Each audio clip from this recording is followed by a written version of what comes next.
Once again, good morning, ladies and gentlemen. At this time, we ask that you clear the center aisle.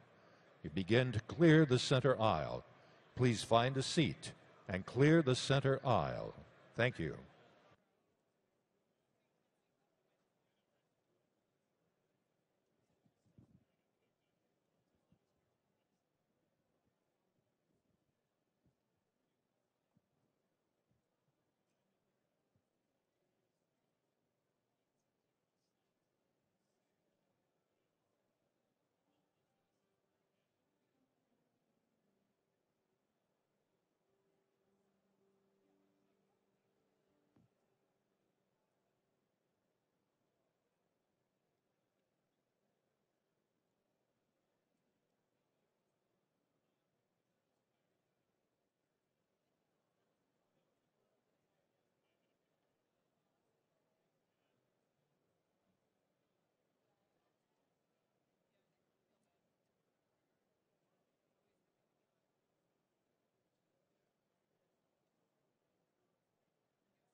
Ladies and gentlemen, please find a seat.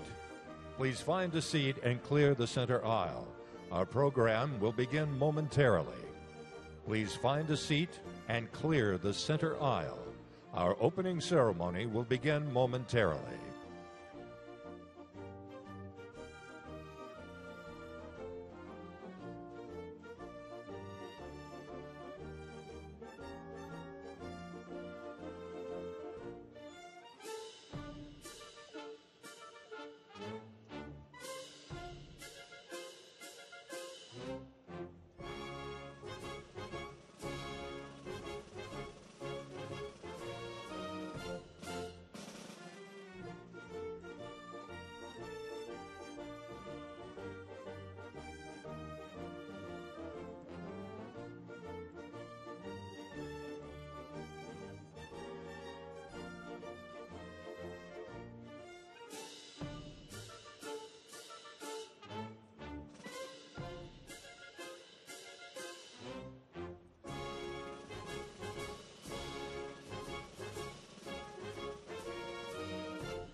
Ladies and gentlemen, please find a seat and clear the center aisle. please clear the center aisle. Our opening ceremony is about to begin.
Ladies and gentlemen, the Army leadership.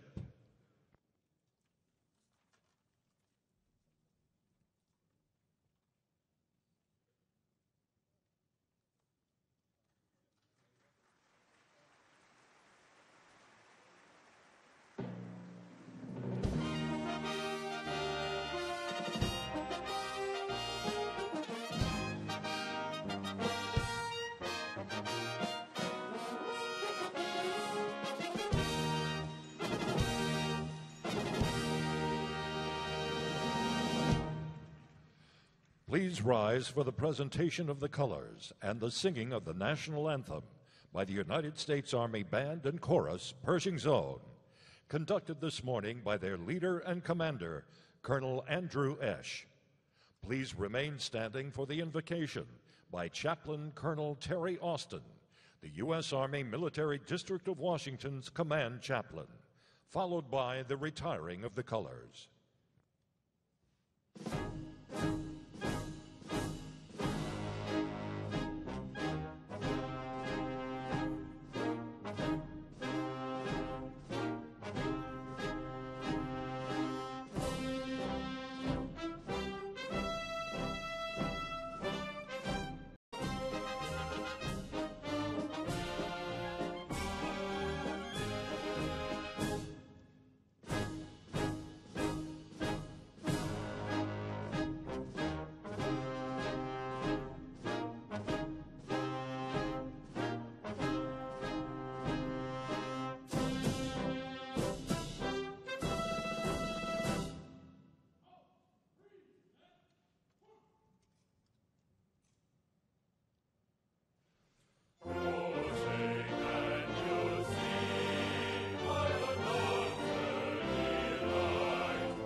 Let us pray. Heavenly Father, we give you thanks for this occasion in which we recognize and celebrate our Army's 243 years of service to our nation. We have come a long way from our humble beginnings and now stand as the strongest, most powerful Army in the world. It is because of your blessing on us and our way of life that has made this possible. Lord, our challenges are many as our world continues to evolve into a more complex and unpredictable place. It is because of that and our everlasting commitment to freedom that we ask your blessing on our AUSA convention. We pray that the next few days will continue to make us an Army that is ready today to fight and win our nation's wars by building readiness and preparing us for the future. We pray for our leadership. We ask your blessings on our Commander-in-Chief, our Secretary of Defense, our Secretary of the Army, and our Army leaders as they serve our nation and our Army. Lord, we honor and remember those who have made the ultimate sacrifice and ask your continued blessings on their families and friends who continue to miss them. Yet even today, we still have men and women deployed in harm's way.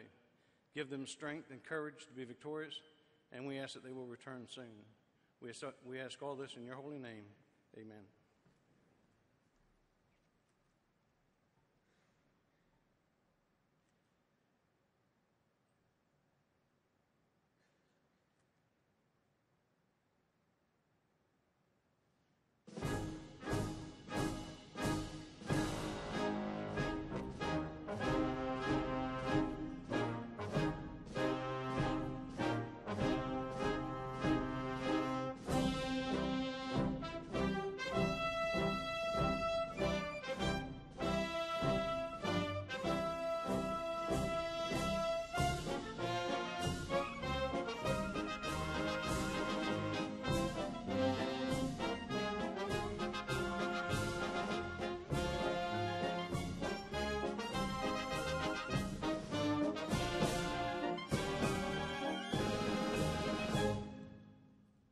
Please be seated.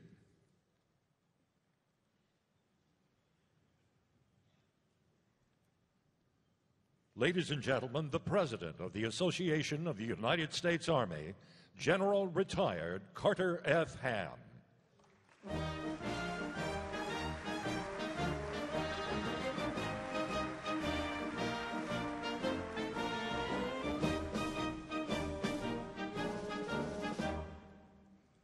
Good morning. Where's SMA Tilly? Was that okay?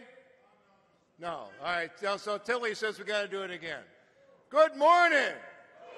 Good. All right. Very nice. Welcome to the 2018 annual meeting of your association, the Association of the United States Army. Secretary Mrs. Esper, General Mrs. Milley, General Mrs. Langell, SMA and Mrs. Daly, thank you all for taking time to come join us this morning as we at the Association of the United States Army gather again in Washington, D.C. This is the United States Army's largest professional development event of the year and the Army's largest Meet Your Army event of the year. 30,000 of you will be here today. How about a round of applause for each and every one of you?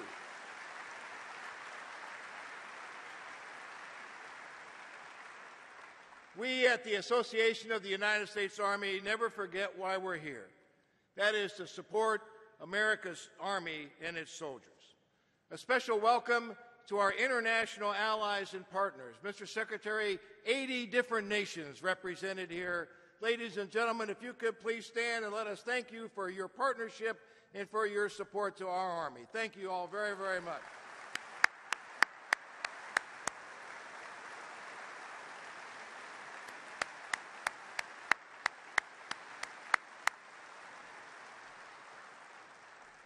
Today in the audience, there are many soldiers who have served in harm's way defending America's freedom, and we're honored to have all of these brave women and men with us.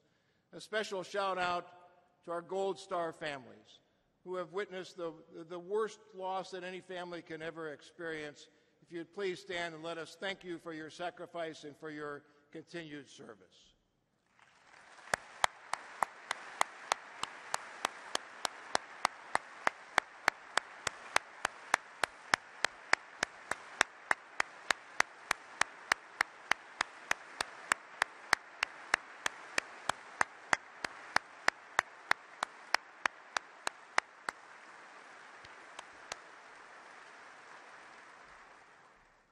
I believe he's here. Medal of Honor recipient, Master Sergeant Leroy Petrie.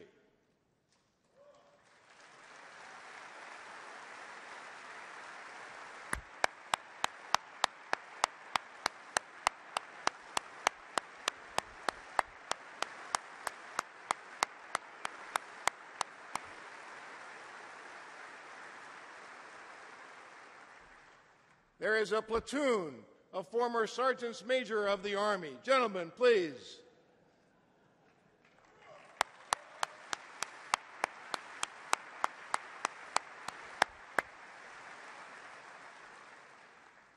And the 32nd Chief of Staff of the United States Army and the former president of your association, General Gordon Sullivan.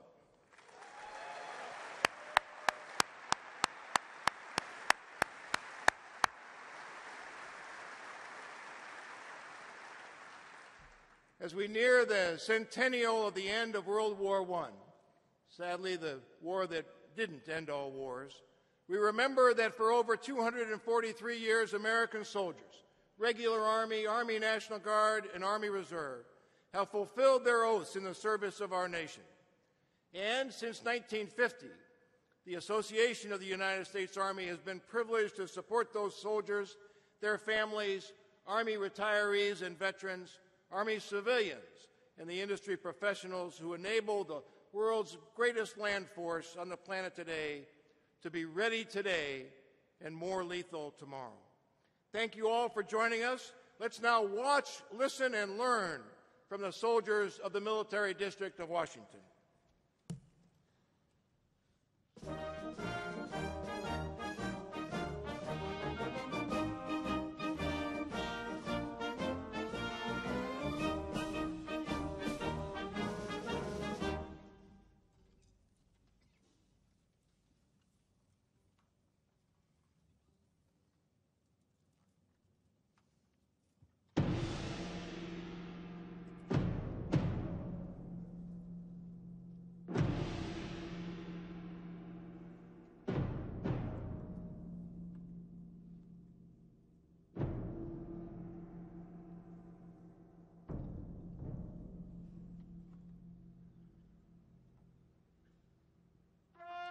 I cannot say enough about the virtue of our soldiers, their resiliency, and their willingness to take on the tough tasks that lie ahead. Training is the key. Hard, rigorous, realistic, repetitive training. That is the ultimate form of taking care of an American soldier, because the soldier is the most lethal weapon in our Army's vast arsenal.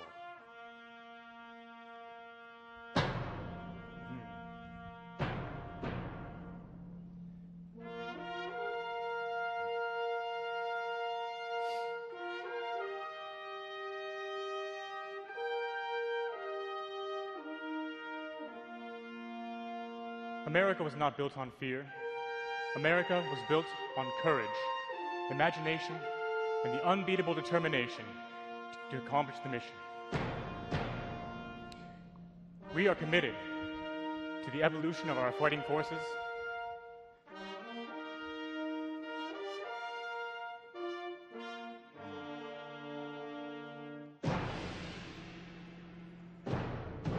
establishment of Army Futures Command, cross-functional teams, and next-generation weapons is essential to increasing lethality in every theater of war. Our adversaries need to see we are an army, a preparation, trained and ready to fight in response to our nation's call. Success requires an understanding of the past, knowledge of present abilities, and a vision for the future.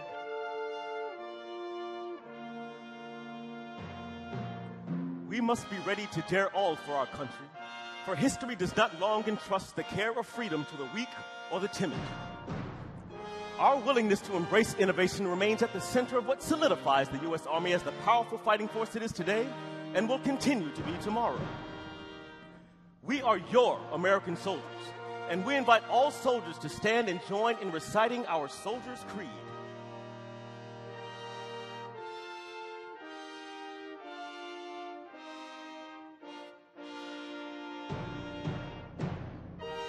I am an American soldier. I am a warrior and a member of a team. I serve the people of the United States and live the Army values. I will always place the mission first. I will never accept defeat. I will never quit. I will never leave a fallen comrade. I am disciplined, physically and mentally tough, trained and proficient in my warrior tasks and drills. I always maintain my arms, my equipment, and myself. I am an expert and I am a professional. I stand ready to deploy, engage, and destroy the enemies of the United States of America in close combat. I am guardian of freedom and the American way of life. I am an American soldier.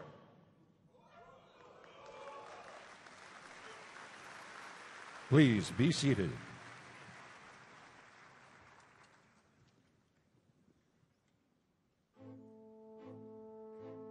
The truly great leader overcomes all difficulties, and campaigns and battles are nothing more than a long series of difficulties to be overcome.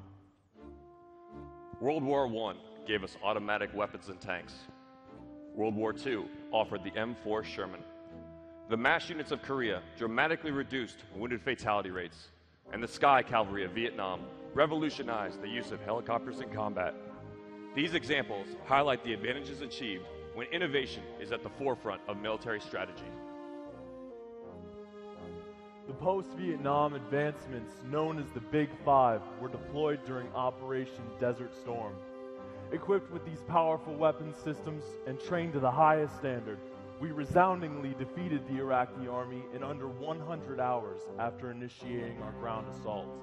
This overwhelming show of might was to shape world military affairs for decades to come. So that 100 hours didn't just happen.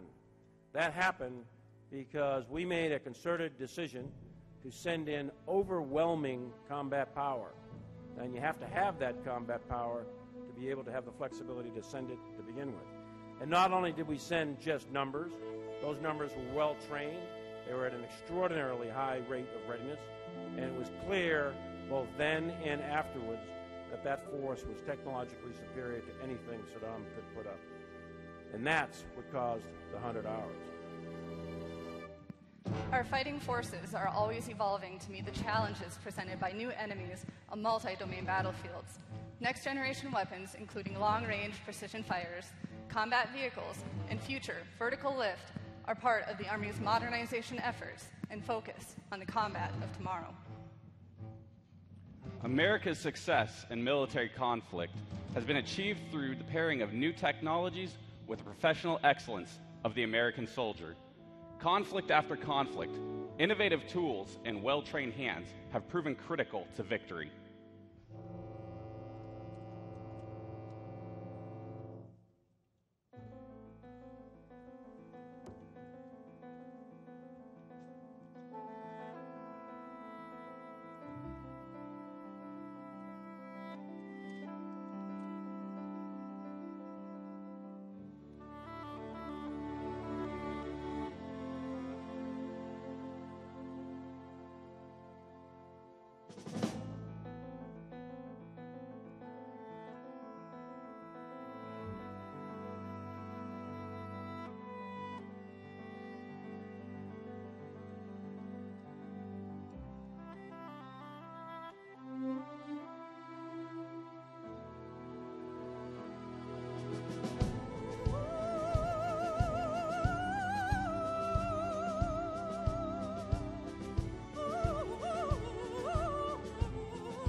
Neither a wise nor a brave man lies down on the tracks of history to wait for the train of the future to run over him.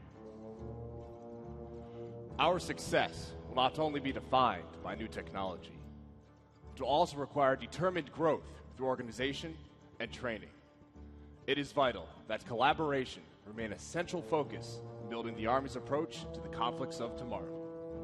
The creation of Army Futures Command marks the largest and most significant reorganization of the Army since 1973, when the Army created both TRADOC and FORSCOM.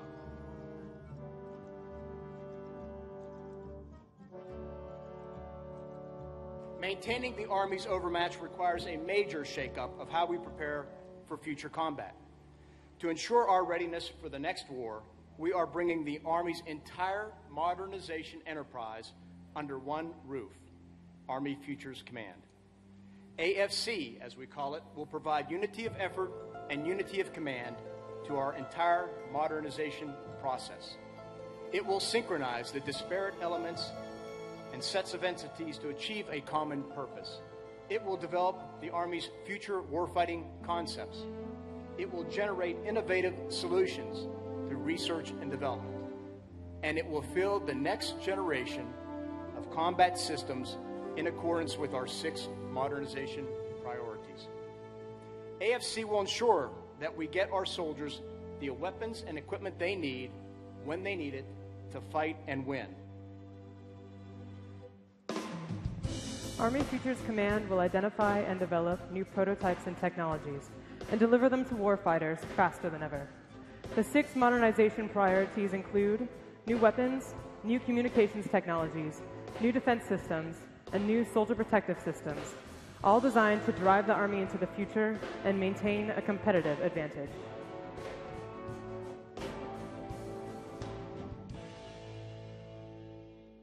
The soldier is the Army. No army is better than its soldiers. The soldier is also a citizen. In fact, the highest obligation and privilege of citizenship is that of bearing arms for one's country. The sacrifices of those that came before us are the defining reason we are positioned to reach further through the modernization concepts of today and tomorrow. By improving equipment and training methods, and enhancing the physical discipline and mental resolve of all soldiers, the United States Army will continue to be the pinnacle of military strength.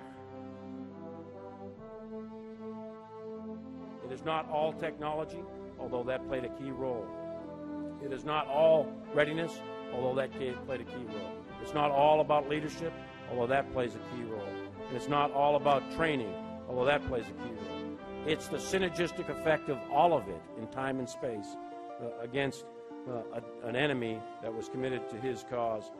And that is true from 1775 to today. Those lessons are not really new. Those lessons are replete throughout not only our own military history, but throughout world military history. And those are lessons we should all take to heart, we should all reflect on, and we should all fight tooth and nail to ensure that we actually use those lessons as we go forward. We learn from the past as we build to the future to increase soldier lethality and effectiveness. The strongest weapon in the Army's arsenal is its soldiers, who we will continue to defend by enhancing squad mobility and personal protection. The Soldier Protection System integrates new technology into a modular, scalable, lighter kit to increase survivability and lethality. The greatest gift that is given to us and the intangible measurement of an army is its soldiers. There's no weapon design that can ever replace it. War, in its most simplistic form, is a conflict of wills between people.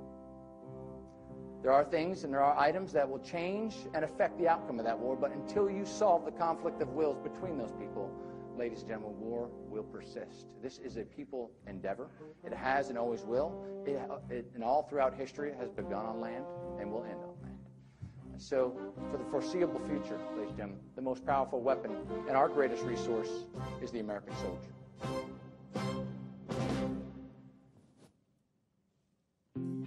Soldiers represent the strength of our nation, The values we live by define what it means to be a soldier and remain unchanged.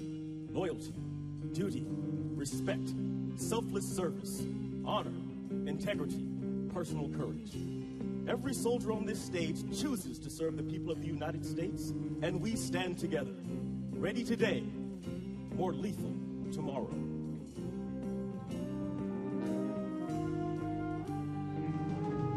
Beyond the boundaries of your city's lights stand the heroes waiting for your cries. So many times you did not bring this on yourself. When that moment finally comes, I'll be there to help. On that day, when you need your brothers and sisters to care, I'll be right here.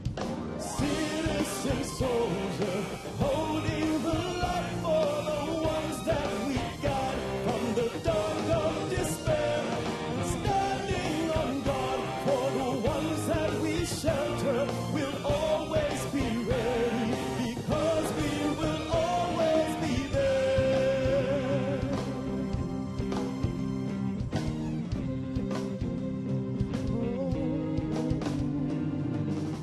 There are people crying in the streets when they're starving for a meal to eat, when they simply need a place to make their bed. Right here underneath my wings, you can rest your head. On that day when you need your brothers and sisters to care, I'll be right here. Citizen soldier, holding the light for the ones that we got from the dark of despair. Standing on guard for the ones that we shelter, we'll always be ready because we will always be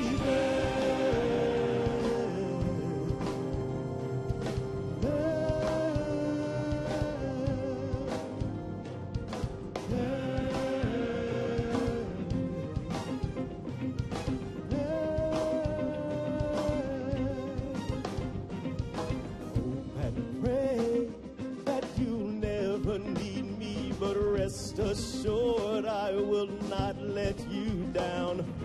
I'll walk beside you, though you may not see me. The strongest among you may not wear a crown. On that day when you need your brothers and sisters to care, I'll be right here. On that day when you don't have the strength or the burdens you bear, I'll be right here. Citizen soldier, holding the light for the ones that we got from the dark of despair. Standing on guard for the ones that we shelter, we'll always be ready because we will always be there.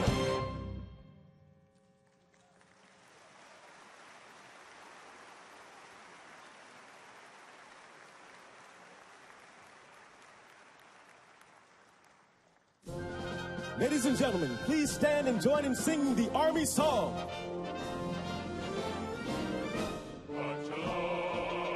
Sing a song with the army of the free.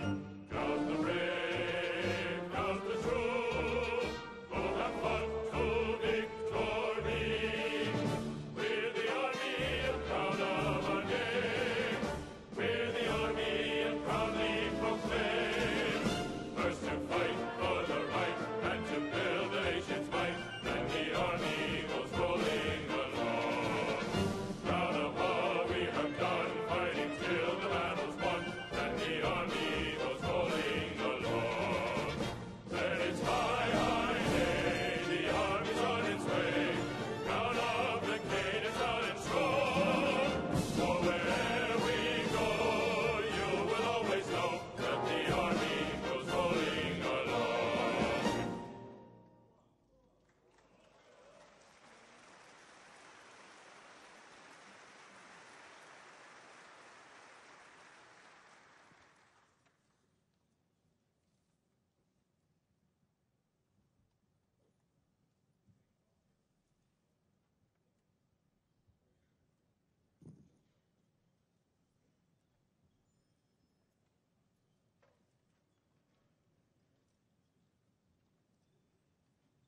Once again, ladies and gentlemen, the soldiers of the Military District of Washington and the Army Band. Thank you.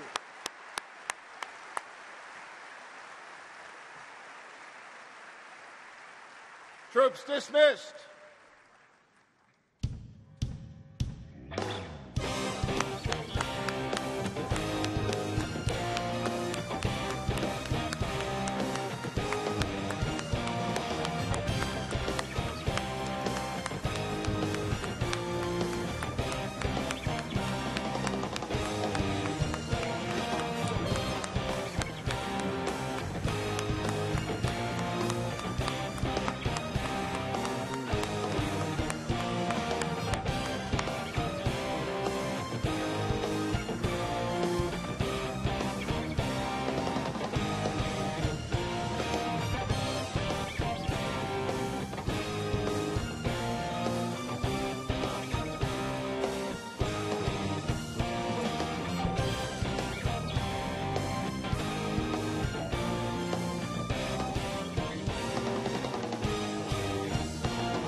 A special thanks to Major General Mike Howard and Command Sergeant Major Woodring of the Military District of Washington, the women and men, the soldiers of the Old Guard, our nation's oldest regular Army regiment, and the women and men of the United States Army Band, Pershing Zone. Thank you very, very much. Well done.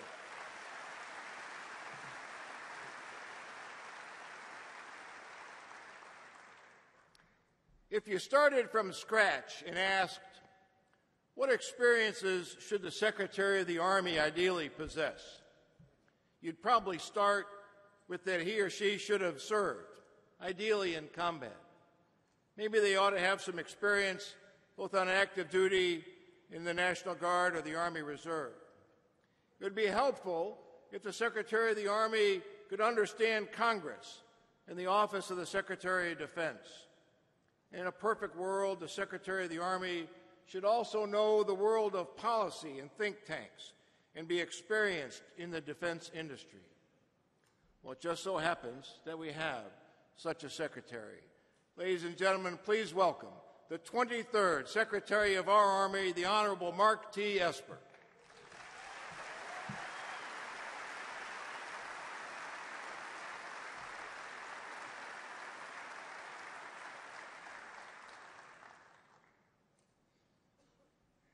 Good morning, everyone. Oh, that sounded like a Navy response. Good morning, everyone. Yeah, a little bit better, a little bit better. General Ham, thank you for that kind introduction and for all the hard work you and your team have done to put this wonderful conference together. And I would like to personally thank you for your many decades of service to the Army, both in uniform and today as the head of AUSA. Thank you very much.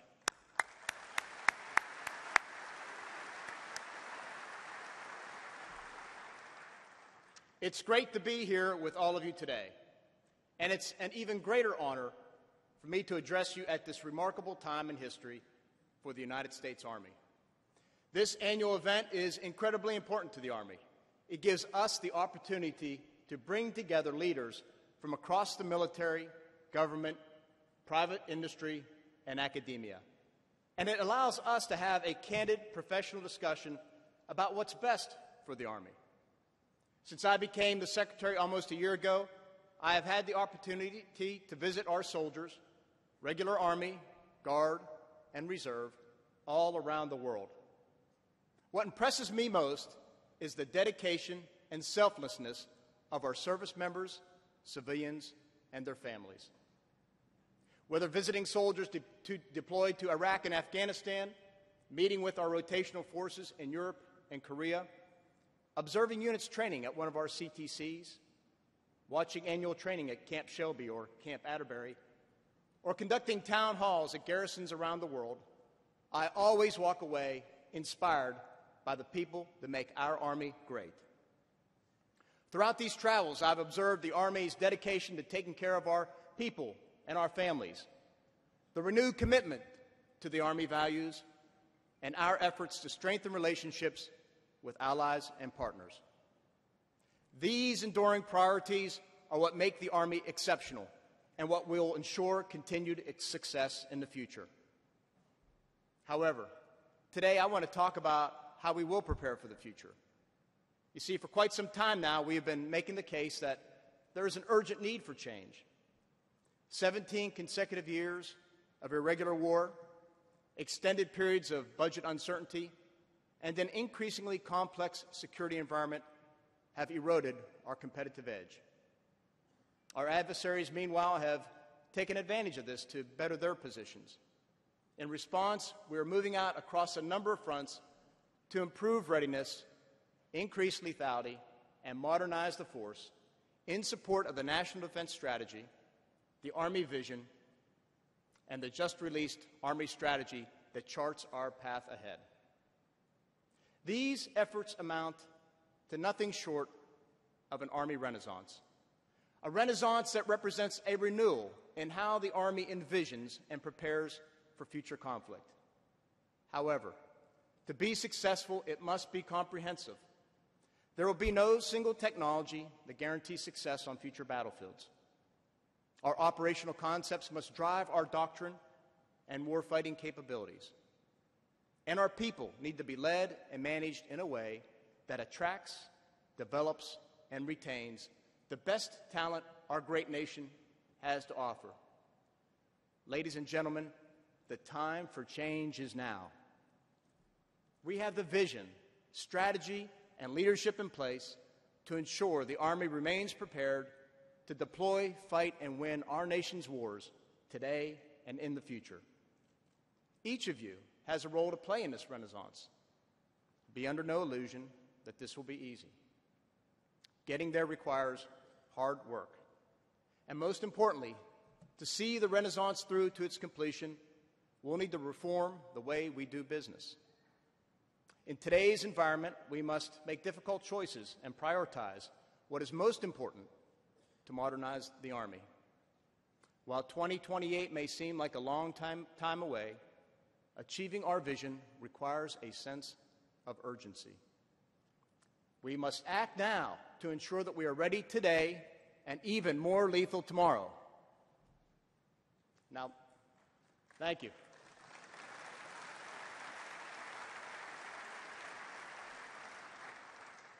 I was going to say, my script says you're all supposed to applause right there, so if we need to, I'll do that again.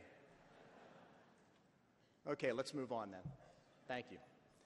Make no mistake about it. Our Army stands ready to defeat any adversary that threatens the United States of America.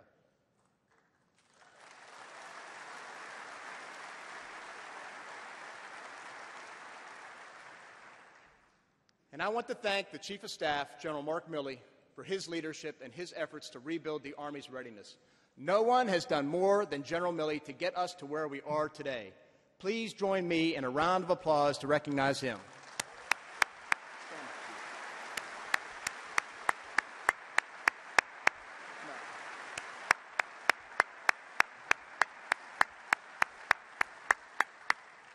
He's a little shy. He didn't want to stand up. But in addition to being ready for today's threats, we must also prepare for the future. To stay ahead of our enemies, we are investing heavily to enhance our lethality. We have extended initial training for infantry soldiers by 2 months, making it the longest and hardest in the world. We will do the same with armor and engineers, and will look to expand to other branches in the future. Additionally, we have instituted the Army Combat Fitness Test, which will improve the fitness and fighting readiness of our soldiers. The future battlefield will be unrelenting, so our force, regardless of age or gender, must be physically and mentally tough. We're also developing a new generation of weapons and equipment to guarantee overmatch for years to come. Our legacy platforms have served us well for decades, but we're running out of upgrades that will keep us ahead. Technology is changing too fast, and our enemies are too adaptable. That is why we have created 6 modernization priorities to put next-generation equipment into the hands of our soldiers. We expect to have prototypes for the next-generation combat vehicle, squad automatic weapon, mobile short-range air defense system, and a strategic long-range cannon in the next few years.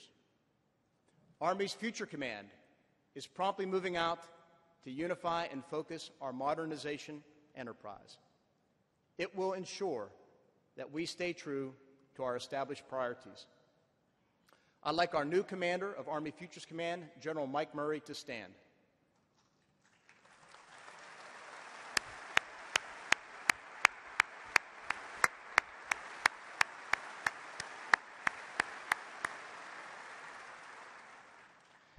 This time last year, AFC was just an idea, and today the headquarters is up and running in Austin, Texas.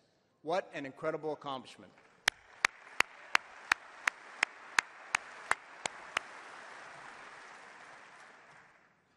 Please join me in a round of applause for General Murray, as well as General McConville, Undersecretary McCarthy, and all of those who helped to make Army Futures Command a reality. Thank you all.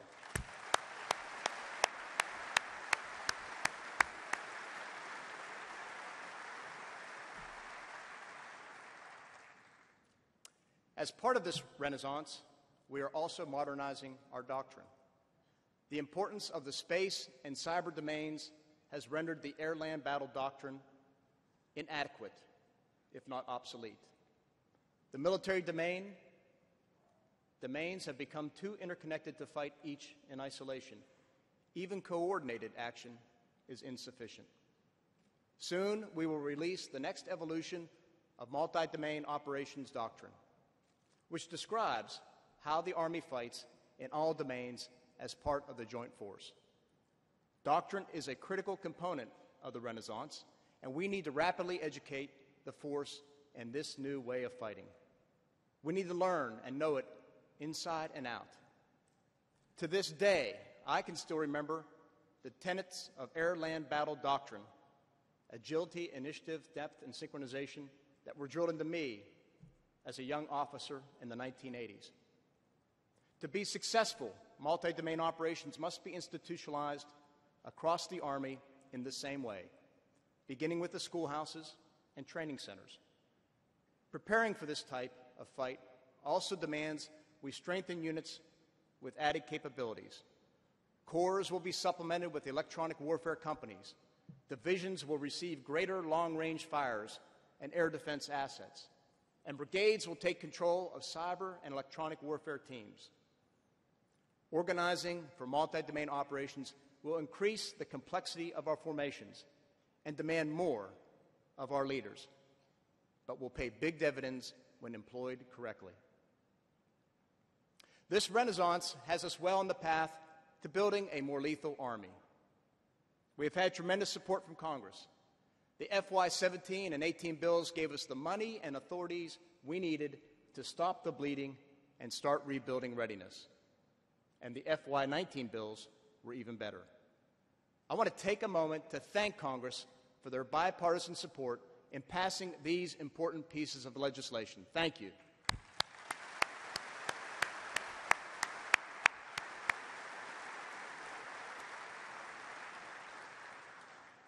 Your actions will ensure that the Army can make much-needed investments in readiness and in modernization.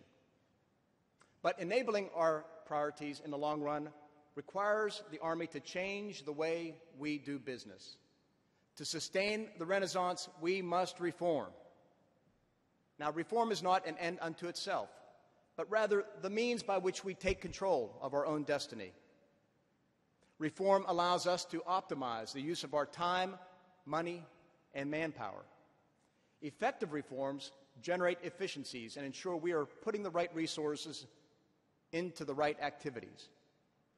One such reform is giving back time to our junior leaders. You see, over the years, the cumulative weight of mandatory reporting and training tasks has hurt our ability to build ready, lethal units, let alone forge trust and confidence in subordinate leaders. As part of an ongoing process, we will continue to eliminate and reduce these mandatory requirements.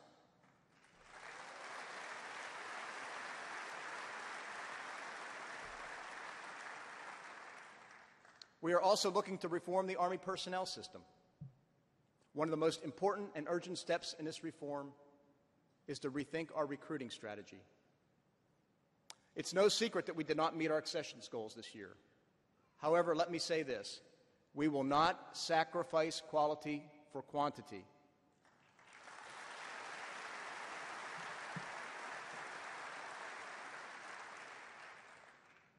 Indeed, we raised our standards this year. However, the recruiting environment has changed, so we must change with it. Our traditional accessions model that relies almost exclusively on Army recruiters to bring in the next generation of soldiers is no longer sufficient. Please raise your hand if you're an Army recruiter. Thanks for your hard work. Let's give them a round of applause.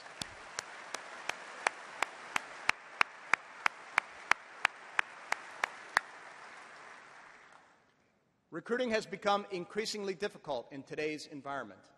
While only 29% of America's youth meet our entry requirements, only 4% of that pool have a propensity to serve. And in many ways, our military has grown isolated from parts of society, as service is becoming more and more of a family business and clustered in certain parts of the country. The Army is a people organization, so if we are to thrive in the years ahead, we must reframe the way we think about recruiting. We must adopt the mindset that everyone is a recruiter. So now I'm going to ask you all again. Please raise your hand if you're an Army recruiter. There we go. Every hand should go up. As I said, we are all recruiters. Officers, enlisted, generals, privates, active retired, Guard, Reserve, you name it, even spouses and moms. We need your help moving forward. Now, meeting our manpower needs with quality personnel requires a new strategy that will broaden our reach across America. Our new campaign will focus on major cities around the country with a much greater presence in social media while continuing our efforts in traditional locales.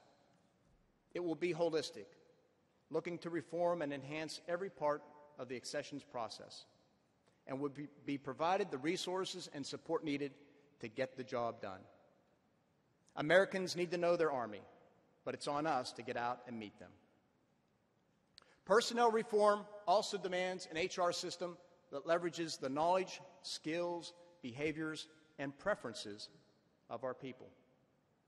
I'm sure that almost everyone in this room knows someone who was uniquely qualified for a job, but was prevented or discouraged from filling it because of the constraints inherent to our current career model. I've heard about these frustrations during my travels. A sergeant who was unable to stay in her recruiting job because her time was up. A captain who was steered away from graduate school because it would jeopardize his timeline. A colonel who had to retire because he was forced to change duty stations for a third consecutive year. We need to fix this. Our Talent Management Task Force is developing a strategy consistent with the new authorities contained in the 2019 NDAA to better enable us to attract, develop, and retain the best officers, NCOs, and soldiers available. Ultimately, we need a system that allows for multiple paths to success, one which spreads talent, allows it to flourish across the enterprise, and develops it over time, one which optimizes an individual's qualifications and preferences to meet the Army's requirements, one which is more tuned to the desires of families and the op-tempo of today's Army, and one which relies far less on adherence to set timelines, centralized management, and cookie-cutter career paths. This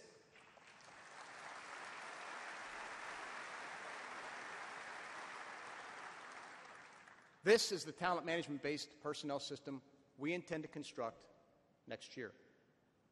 We're also taking a hard look at how we invest our budget dollars. The Chief and I will continue to take a fine-tooth comb to our budgets, every single one, to ensure we remain aligned with the National Defense Strategy and the Army vision. The changes we are making are tough, and nearly every program we've canceled, reduced, or consolidated had value, no doubt. However, priorities are priorities, and hard choices must be made. I can't tell you how many times someone has said to me, "Don't eliminate that program, it's only $10 million," or don't cut that office. It's only 15 people. You know what, though? By going after the nickels and dimes, we've freed up over $25 billion in countless personnel billets that we will put back into building readiness and modernizing the Army.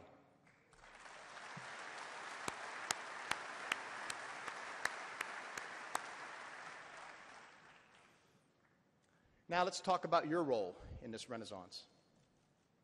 Our renaissance will be only successful if all contribute. Everyone in this room has a partnership with the Army in some way. So it's important that we work together to achieve our goals.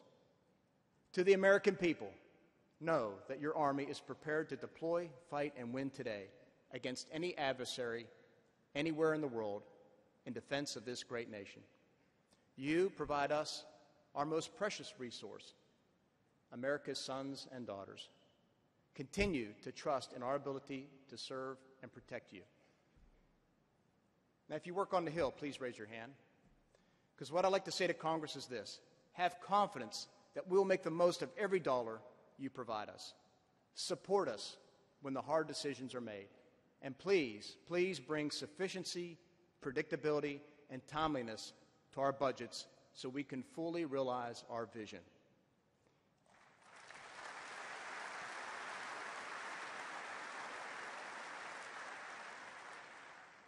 We need another budget agreement next year that puts national security above the Budget Control Act.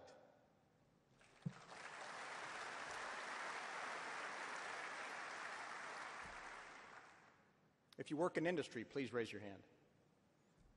What I'd like to say to the private sector is this: our 6 priorities are clear, and they will not change. Invest in us. We are moving away from lengthy requirements documents and long processes. We want you to help bring us the ideas and innovative solutions that will modernize the Army. Now, if you're a veteran, please raise your hand. To all of you, our soldiers for life, you have served so well and sacrificed so much for this great nation. Through your example, you inspire others to serve. Help us tell the Army story and encourage America's youth to join our ranks. And finally, to the United States Army, our soldiers and civilian professionals in the total Army, we need to embrace change and lead it. We must be meticulous in how we spend our time, money, and manpower, and be willing to make hard choices. Our future, America's future, depends on it.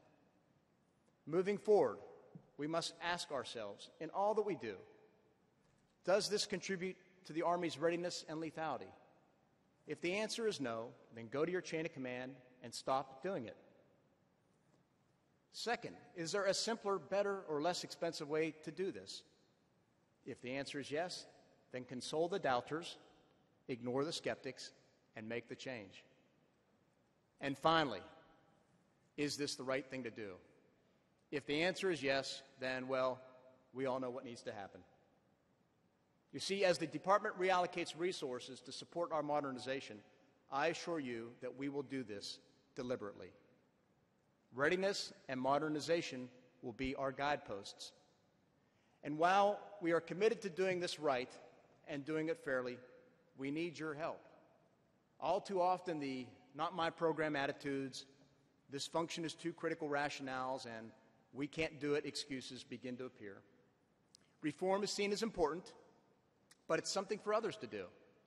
We need everyone to overcome any and every hesitation to change, because the need to reform is too great and its benefits are too important.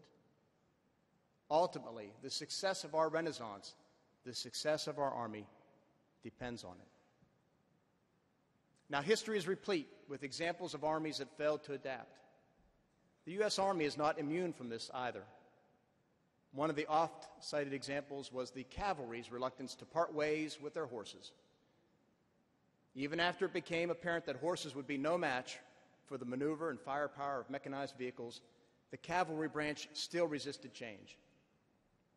In another example, the U.S. Army turned down multiple offers from the Wright brothers to purchase the airplane. failing to see its potential military application. Ultimately, it took pressure from President Teddy Roosevelt to convince the War Department to seriously consider the Wright brothers' invention. But even after the Army acquiesced, it could only envision its use for signal and observation purposes. While European nations were developing a combat role for aviation, the U.S. Army was stuck viewing the airplane through the lens of a Civil War-era hot air balloon. Our current transformation will have its own group of critics. Whether it's holding on to the old way of doing things or failing to envision different applications for new things, there will be naysayers who will oppose change. They will tell us autonomous vehicles will never work on the battlefield, that the new combat fitness test will push too many people out of the Army, that higher accession standards will scare away recruits, and that Army Futures Command won't deliver. They will say the Army personnel system works great. There's no need to change. After all, it promoted me. They'll claim that reform has been tried before and it will never work in a bureaucracy as large as the Army. And some will even make the case that everything is just fine, keep moving, no reason for change. But just like the cavalry diehards and the airplane skeptics, in the end, history will prove them wrong. Which side of history do you want to be on?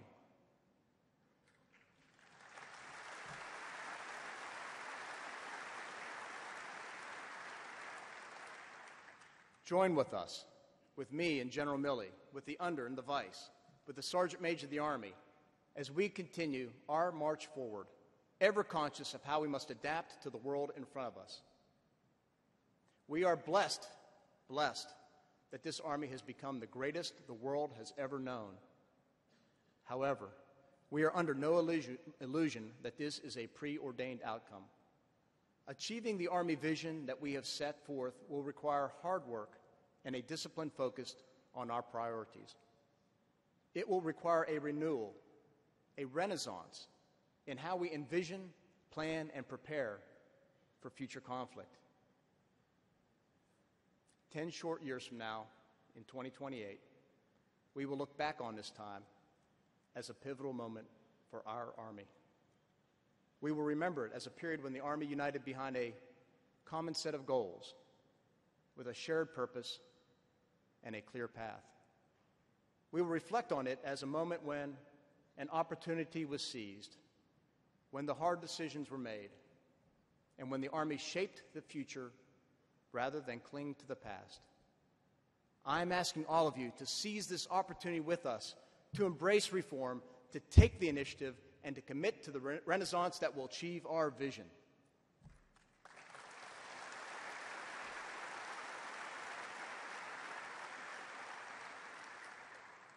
Although we cannot control how the world will change moving forward, we can and will prepare the Army to contend with the future we encounter.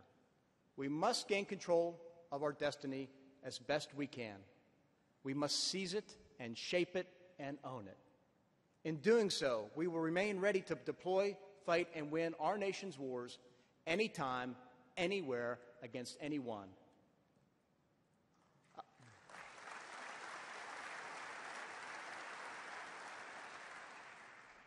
America expects nothing less from us, and neither should you. Thank you, and may God bless America and the United States Army.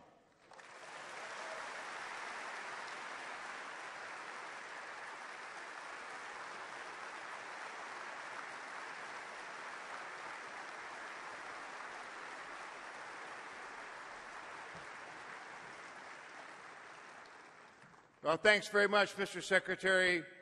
I would tell you, for those of us at the Association of the United States Army, we know what side of history we want to be on. We want to be on the side that is the United States Army. We're with you. All 30,000 who are going to be here at this annual meeting and all 132,000 of our members, we're with you, Mr. Secretary. Thank you.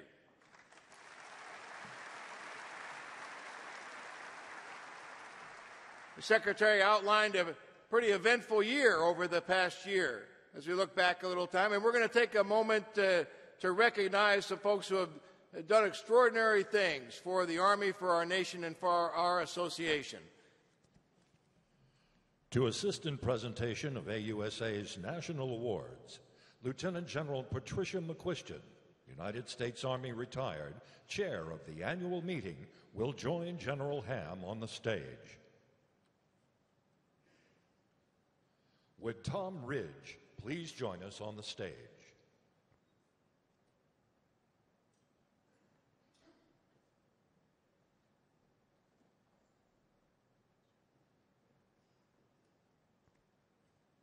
The General Creighton W. Abrams Medal is presented to the Honorable Thomas J. Ridge for his exceptional service to the United States Army.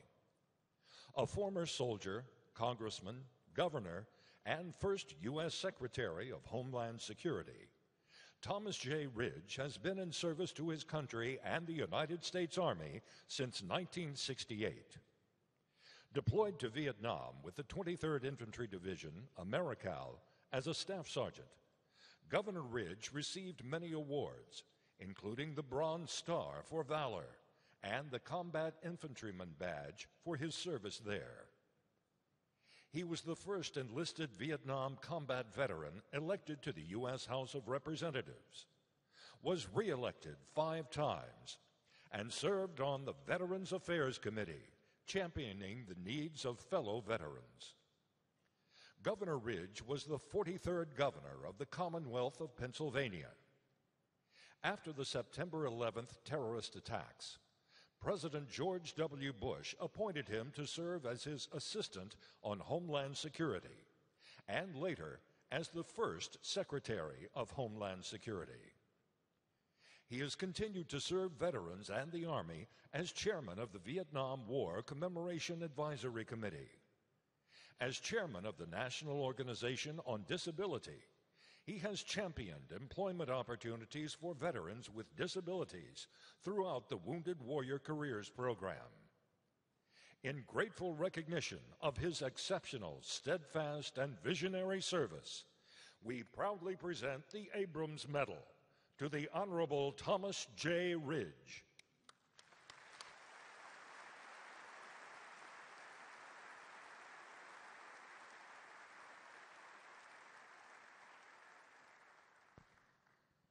Would Antonia Schumann please join us on the stage?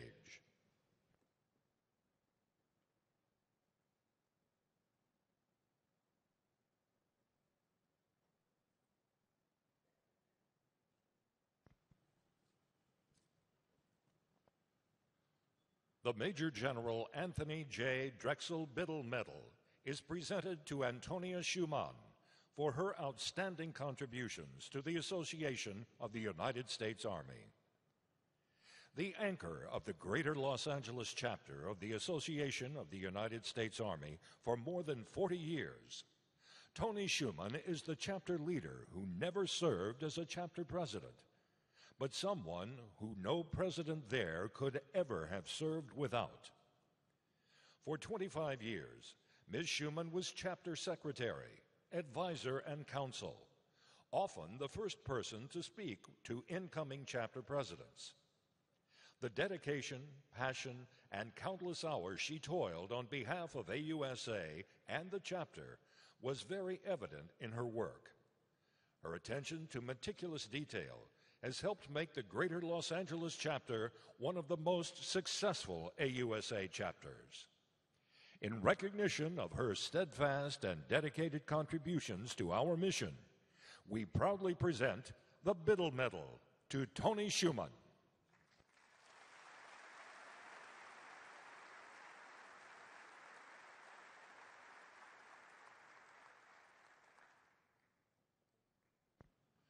Would General Wright please join us on stage?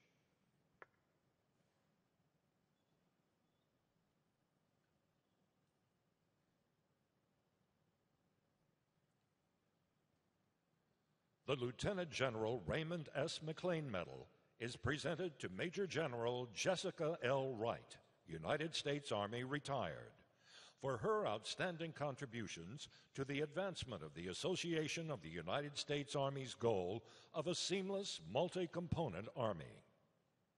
A capable, caring, and selfless leader, Major General Jessica Wright spent 35 years in uniform as a trailblazing soldier, and after retiring from military service in 2010, continued to support the Army and Reserve components by serving as Assistant Deputy Defense Secretary for Reserve Affairs and as Undersecretary of Defense for Personnel and Readiness.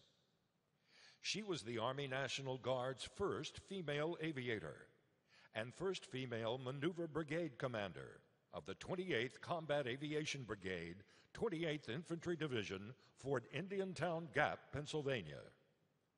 In 2004, she became the 50th and first female Adjutant General of Pennsylvania. As Assistant Secretary of Defense for Reserve Affairs, and later as Undersecretary of Defense for Personnel and Readiness, she was among the Pentagon leaders who raised concerns about eroding military readiness.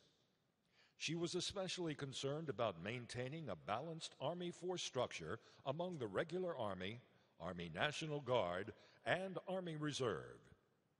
It is with sincere gratitude and the highest regard for her unparalleled service to our nation that we proudly present the McLean Medal to Major General Jessica L. Wright, U.S. Army, retired.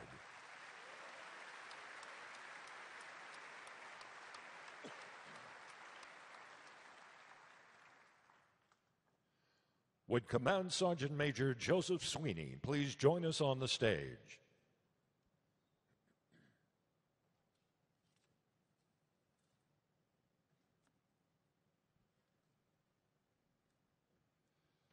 The Major General James Earl Rudder Medal is presented to Command Sergeant Major Joseph R. Sweeney, United States Army, retired, for his outstanding contributions to the advancement of the Association of the United States Army's goal of a seamless, multi-component Army. With 35 years in the United States Army, 47 years of volunteering with the Association of the United States Army, and current service as a civilian aide to the Secretary of the Army and Director of California's Program for Employer Support of the Guard and Reserve, Command Sergeant Major Joseph R. Sweeney, U.S. Army, retired, has amassed a lifetime of accomplishments. In an Army career that began in 1968, he served more than 19 years as a Command Sergeant Major in regular Army and Army Reserve units. He joined AUSA in 1971. He has served more than 14 years as a chapter president in 4 different chapters, and another 4 years as a region president, and further as a member of 4 AUSA advisory boards. In each position, he championed soldiers and families, helping many people understand the critical role each component provides for the defense of our nation. As civilian aide to the Secretary of the Army for the Northern California community, he advises Army senior leaders about public sentiments toward the Army and works closely with Army commanders throughout the state. In appreciation of his outstanding service, we proudly present the Rudder Medal to Command Sergeant Major Joseph R. Sweeney, United States Army, retired.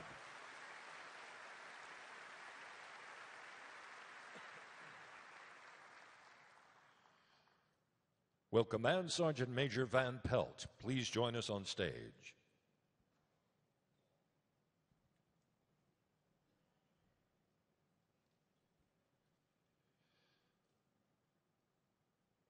The Sergeant Major of the Army William G. Bainbridge Medal is presented to Command Sergeant Major Robert W. Van Pelt, United States Army, retired, for his exceptional service to the Non-Commissioned Officer Corps. Command Sergeant Major Robert Van Pelt served 42 years of combined service in the regular Army, Army National Guard, and U.S. Army Reserve in a variety of leadership roles. His post-retirement work has helped soldiers make the often difficult transition from uniformed service to civilian employment. He established the Employment Initiatives Program for the New York National Guard and the New York National Guard Job Zone website that has had nearly 600,000 users since its inception. Through his efforts, the National Guard organized job fairs at facilities across New York State, helping more than 4,200 service members, veterans, and their spouses connect with more than 1,500 military-friendly employers. In grateful recognition of his dedication and countless contributions to America's Army, we proudly present the Bainbridge Medal to Command Sergeant Major Robert W. Van Pelt, U.S. Army, retired.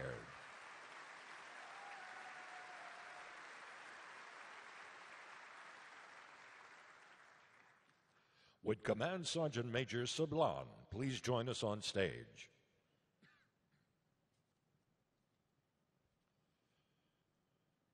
The Joseph P. Cribbins Medal is presented to Command Sergeant Major Jesse T. Sablon, United States Army, retired, for his exemplary service to the U.S. Army and his significant contributions to the U.S. Army and its communities. Command Sergeant Major Jesse Sablon, U.S. Army, retired, has been invaluable in aiding soldiers with pay and financial management issues. As a senior financial management analyst for the U.S. Army Financial Management Agency, he clarified roles and responsibilities between the Army and the Department of Defense, and he's trained his staff to make it work. As the Army's principal Wounded Warrior Pay Advisor and active participant in all Warrior Transition Command programs, he assessed warrior transition units and established resources, operations, training, and support programs for transitioning soldiers. It is with profound gratitude and appreciation that we proudly present the Cribbins Award to Command Sergeant Major Jesse Sablon, U.S. Army, retired, a distinguished Army civilian.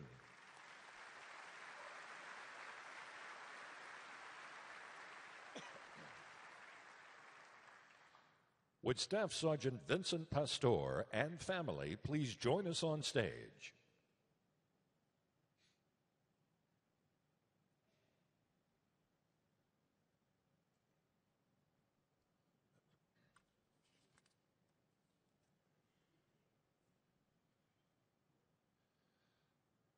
The AUSA Volunteer Family of the Year Award for outstanding efforts to promote the well-being of soldiers and families is presented to Staff Sergeant Vincent Pastor and family. The Pastor family embodies the spirit of volunteerism through wide-ranging activities that promote the well-being of soldiers and their families. Staff Sergeant Pastor, his wife Tanya, and their 3 daughters, Angelina, Isabella, and Sabrina, have each provided exceptional service to the Army, its soldiers, and Army families with impressive contributions in their Mount Laurel, New Jersey community. Vincent's volunteer activities include working with Backpacks for Life, a program that helps soldiers who are transitioning from military to civilian employment. Tanya, Angelina, Isabella, and Sabrina have contributed a combined 2,000-plus hours volunteering over a 2-year period. Through consistent volunteer work and a dedication to service, the Pastors have shown their willingness to go above and beyond to help others. It is with sincere gratitude and appreciation that we proudly present the Volunteer Family of the Year Award to this remarkable Army family.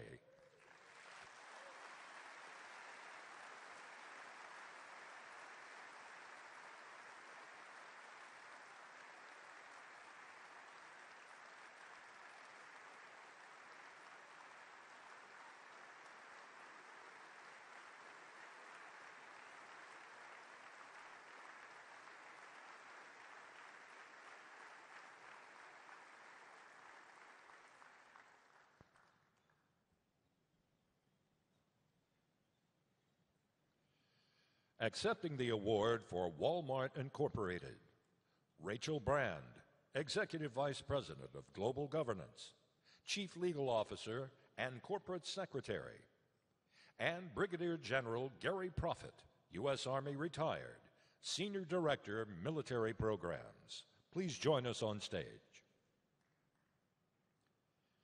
The Association of the United States Army's National Service Award is presented to Walmart Incorporated for exemplary service and demonstrated enduring support to the American soldier and the United States Army community.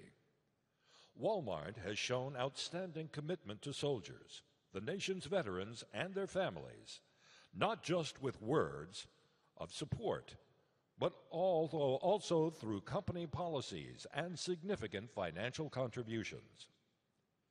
In 2013, Walmart announced the Veterans Welcome Home Commitment with an initial goal to hire 100,000 veterans by 2018. That commitment has expanded to 250,000 by 2020. Walmart has added more than 206,000 veterans to its U.S. workforce and promoted more than 30,000 to higher-level roles with greater responsibility within Walmart. A founding member of the Coalition for Veteran-Owned Business, Walmart is committed to helping veteran-owned businesses, entrepreneurs, and suppliers in communities throughout the U.S. Walmart's Military Family Promise supports regular Army, Guard and Reserve, and spouses. The company's military leave of absence policy offers differential pay to associates taking a leave of absence for specific military assignments. Walmart and the Walmart Foundation have, since 2011, granted more than $40 million to organizations that strengthen systems and communities to help the U.S. military, veterans, and their families navigate the wide array of resources available to them at all stages of their service journey. It is with profound gratitude and appreciation that we proudly present the National Service Award to Walmart Incorporated for its dedicated service to men and women in uniform and their families.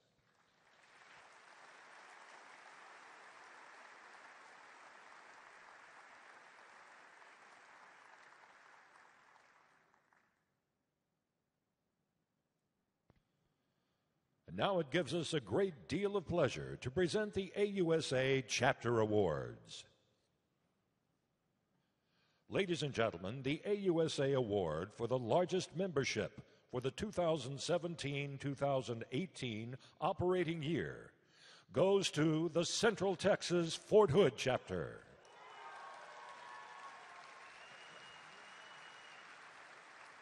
Accepting the award for the Central Texas Fort Hood Chapter, Colonel Larry Phelps, U.S. Army retired, Chapter President.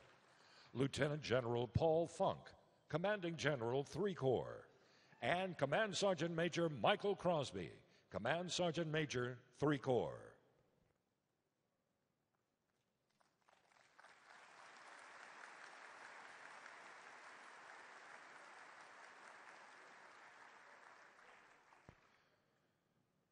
We would now like to recognize our Army's divisions for their outstanding membership accomplishments this past year. This year, the Active Duty Division Award for the largest active duty membership goes to the 1st Cavalry Division, Fort Hood, Texas.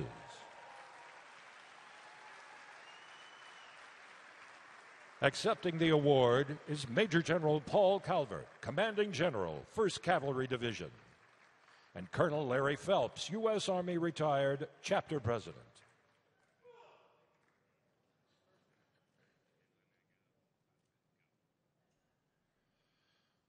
We have 2 awards to honor reserve components that, through their participation and membership, have been outstanding in support of the Association's mission of keeping America's Army strong. The award for the National Guard Division, with the most AUSA members, goes to the 29th Infantry, Blue and Gray Division, Virginia and Maryland. Accepting the award is Major General John Epperly, Commanding General, 29th Infantry Division, and Command Sergeant Major Ronald Smith.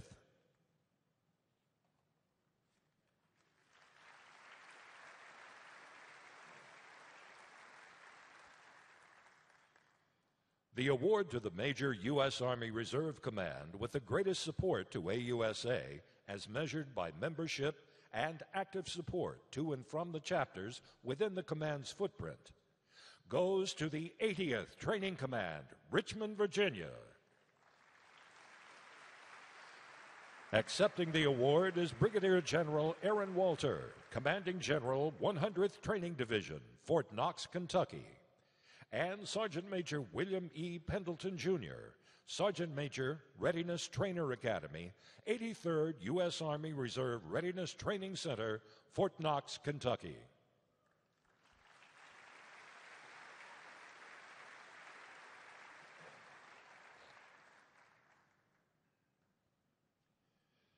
And now, presentation of the Best Chapter Awards.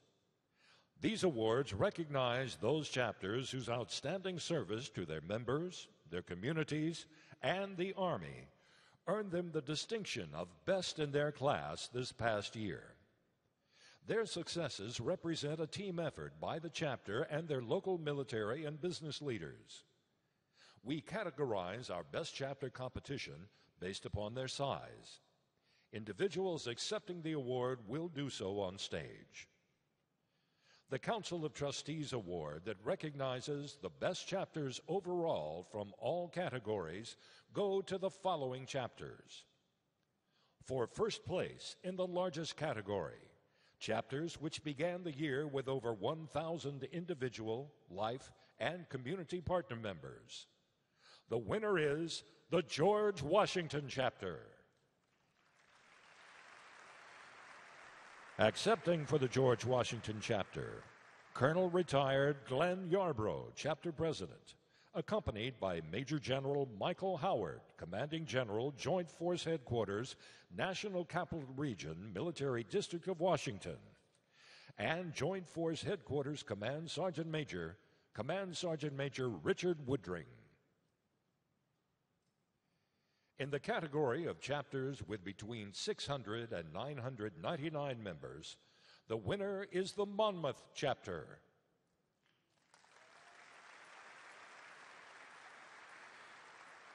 Accepting for the Monmouth Chapter are Colonel Retired Sam Fuoco, Chapter President, accompanied by Brigadier General Jamal J. Beal, the Adjutant General, State of New Jersey, and Glenn Parada, Treasurer, Monmouth Chapter.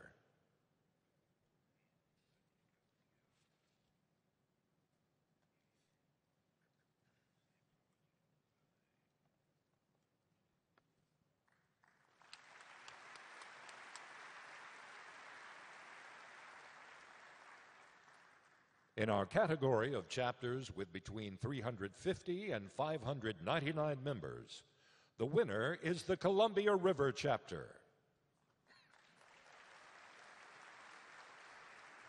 Accepting for the Columbia River Chapter are Sergeant Major Retired Jerry Glessman, Chapter President, accompanied by Brigadier General William Pendergrast, Land Component Commander, Oregon National Guard, and Command Sergeant Major Robert Foish, Command Senior Enlisted Leader, Oregon National Guard.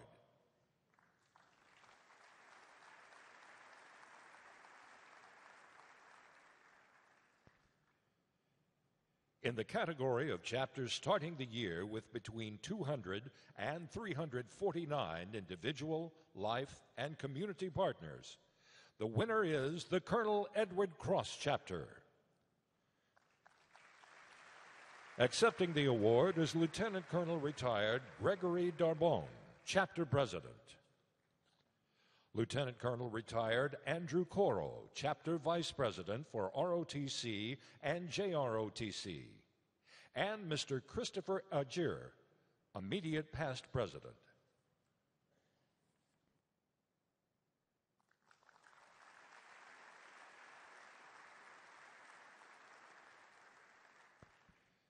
In our category for chapters with less than 200 members, the winners are the Charleston Chapter and the National Training Center High Desert Chapter.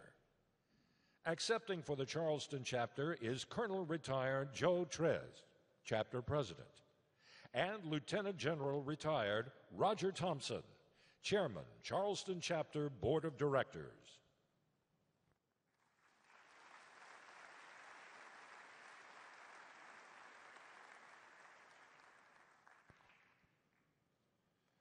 Accepting for the National Training Center High Desert Chapter, Renita Wicks Deason, Chapter President. Command Sergeant Major Matthew Lowe, Command Sergeant Major, National Training Center and Fort Irwin. And Lori Picard, Vice President, Family Programs.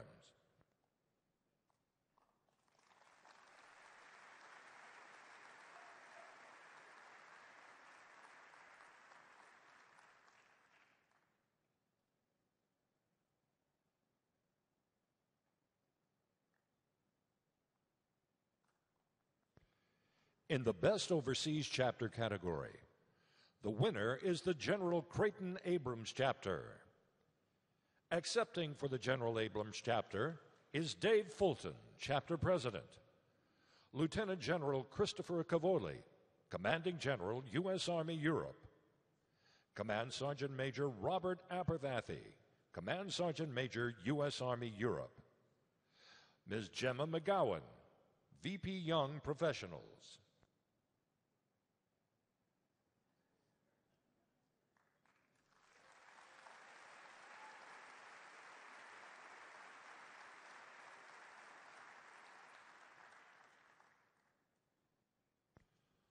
With representatives from the following chapters who were selected as runners-up for Best Chapter Awards, please stand and be recognized.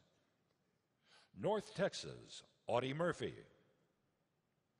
Indiana, Major General Harry Green, Aberdeen, Rock Island Arsenal.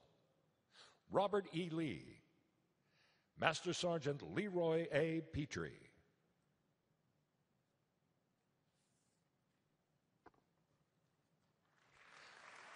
This concludes the award presentations. Let's give everyone a hand.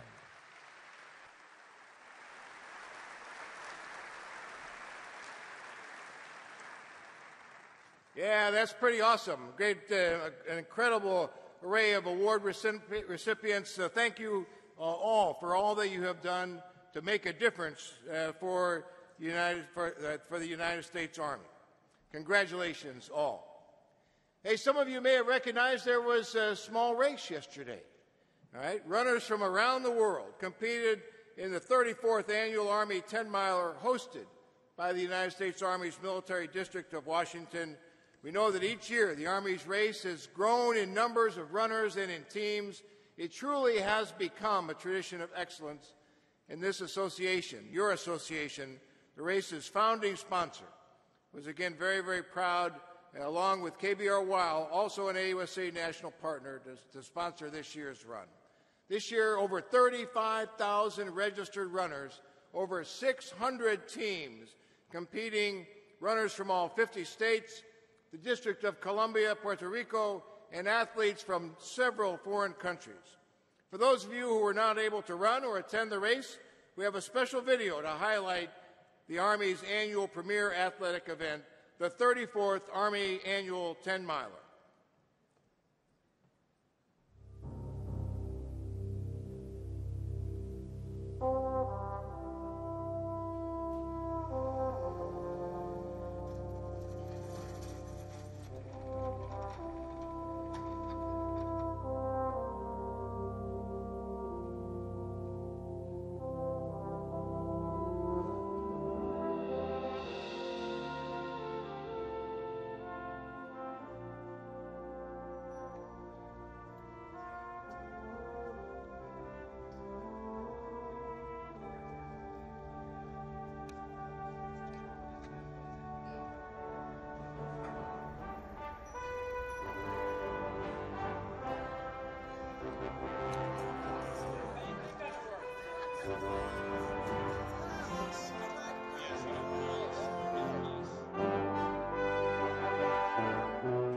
Hey, look, today's a great day for the Army. It's a great day for the nation. And remember, friendly countries on freedom's frontier, defending the freedom of this great country of ours, all 300 million Americans. And they're out there, and all of you have been out there too. And today, you're not only running for yourselves, but you're running for them. Warrior athletes, set.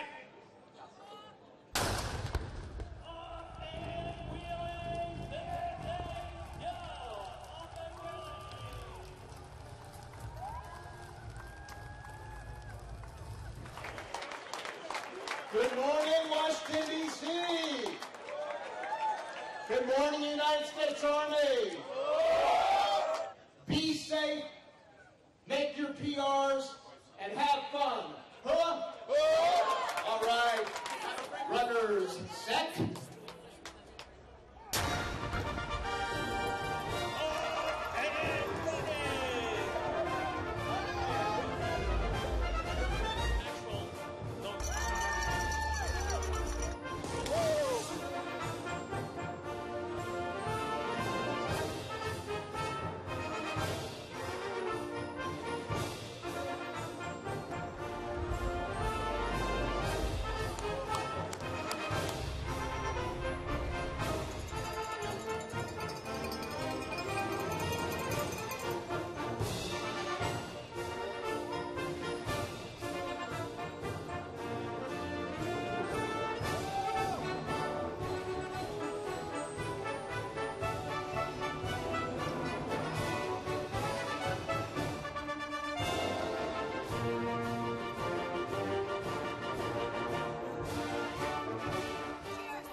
How about that?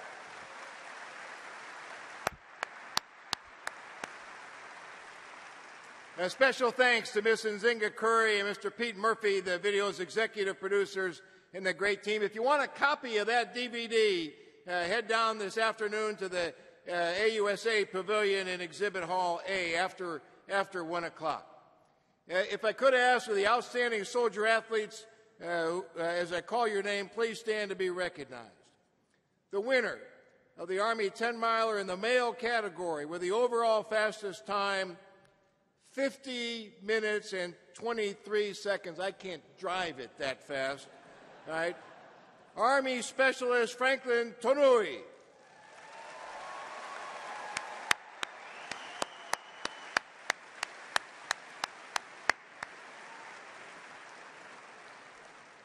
The winner in the women's category for the second consecutive year, 56 minutes, 33 seconds, Army Specialist Susan Tanui.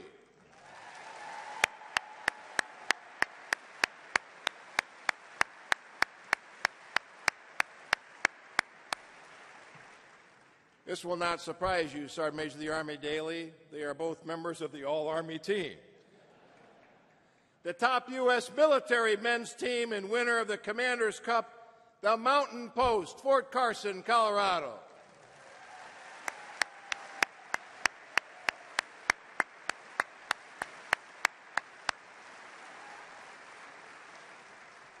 The top U.S. military women's team and the winner of the Commander's Cup, the Fort Bragg women's team.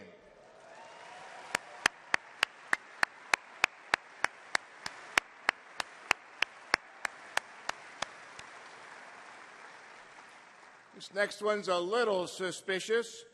The winning team in the Sergeant's Major category, the Office of the Sergeant Major of the Army. That's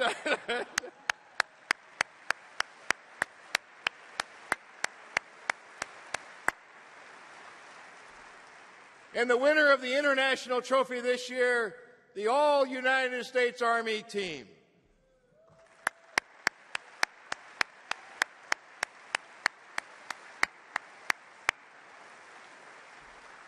Congratulations to all runners, to all participants, and again, what an extraordinary job by the Military District of Washington. One more round of applause, please.